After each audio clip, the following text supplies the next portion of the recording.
Okay, so we now have about 6 seconds left. Didn't feel like you guys wanted to wait a whole 3 minutes while we did nothing. Okay, so ideally you would have a whole blood sample here. Obviously, I'm not just going to draw one for a video.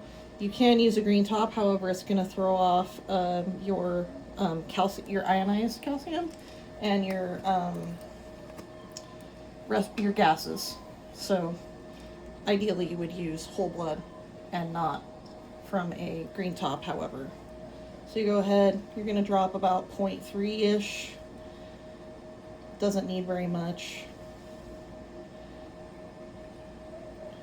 And you'll make sure there's no air bubbles in your sample. And then you waste a drop or two. Hence why there is a paper towel there. Then you go ahead, put it here, kind of do a little twist, and inject it until it beeps. And then you'll have your results in about 30-40 seconds. Providing you did everything correctly and it likes you today.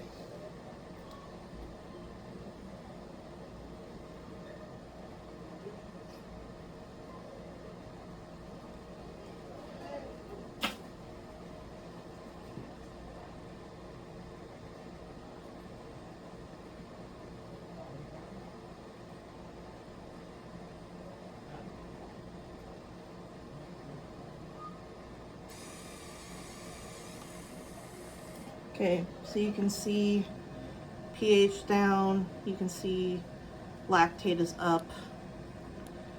It doesn't look like it's given us quite everything, but you know, and then you just click close and transmit. I'll go over a couple things in the computer with you now. Okay, so providing that everything went well, this should pop off of your list, number one, and it's gone. You should see it pop over into your EasyVet here. Okay, so a couple things. Number one, if you do not have access to scanning the computer, you can use these numbers on the end of the DR. So this one would be 615068. You could put that in manually for your patient ID on the EPOC if you could not scan for some reason. However, you will still need to have your computer up because otherwise it will not transmit results, because that's how it transmits results. So this computer in the POC lab has to be up and running in order for them to transmit over. If you have a failed test, you do not have to order it again. What you would do is you would go in here, say that it failed. You would go into your pending invoice.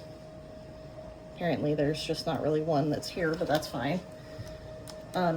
There's a code, but you can just go EPOC and you account for your cartridge, and then you would 100% it and put your reason. So if you messed up, it's a user error, say that you didn't draw in enough time, there's a sample issue, or if there's a machine error like the one we've been getting, which would be the quality control error, then you would do lab machine error and then save.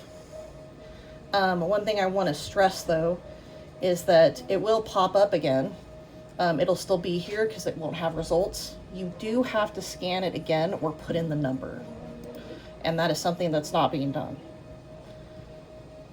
And then you should be smooth sailing from there.